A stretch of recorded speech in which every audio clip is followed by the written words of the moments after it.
A perfect credit profile can implode over one forgotten form. Miss your state filing and lenders will blacklist you, often without telling you why. I'm Alex, your business credit strategist. Over the next few minutes, I'll walk you through 1. What annual reports and franchise filings actually do for your company. 2. The late fee timeline state by state. 3. How a single delinquency can snowball into bank freezes, DUNS score drops, and credit denials. And 4. 5 automation tools that make late filings impossible. Stick around for a downloadable, never late again calendar template you can use right away. First, definitions. An annual report, sometimes called a periodic or biennial report, is basically a quick one-page update your state wants. It asks for your current address, your managers, and your registered agent. This isn't a tax return, it's more like a corporate roll call. Now, a lot of states pair the annual report with a franchise tax or a business privilege tax.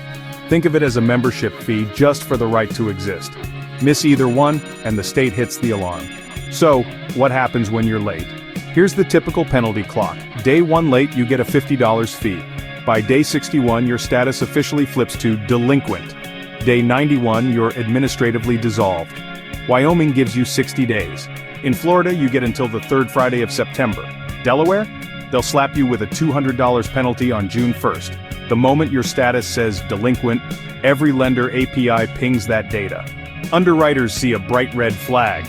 You've broken corporate hygiene. Most lenders won't even tell you what happened. They'll just quietly decline you for internal policy reasons. And then, the dominoes start to fall. Dun & Bradstreet's PAYDEX algorithm downgrades any entity marked inactive. Uline, Grainger, and Quill scrape that same status before they ship net 30 orders. Your score tanks. Future vendors refuse terms. Your cash flow tightens. Banks see higher risk and cut your limits. All traced back to one missed filing. Let me give you a real case. Midwest Mechanical LLC skipped a $75 Illinois annual report. In month 2, their Secretary of State status flipped to not in good standing. By month 3, their business checking was frozen when the bank's compliance sweep hit. They lost $18,000 in vendor credit and paid a $600 reinstatement fee. Total cost, $5,200 in cash, plus 2 months of lost revenue. If you're already late, act fast. Step 1, file all past due reports online and pay the penalties.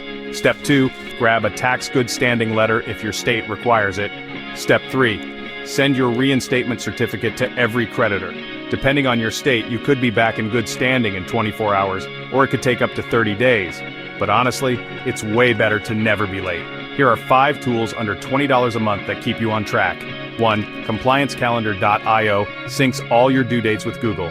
2. CorpWatch SMS sends you both 30-day and 7-day text alerts. 3. Zen Business Autofile actually submits reports for you.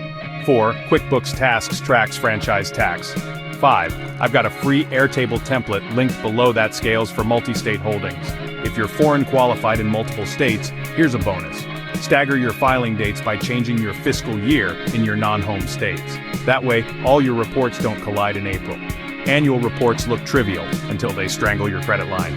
Download the Never Late Again calendar template below, run your self-audit tonight, and breathe easier. Next episode, NAICS, code mistakes that trigger bank shutdowns. Subscribe and ring the bell so you don't miss it.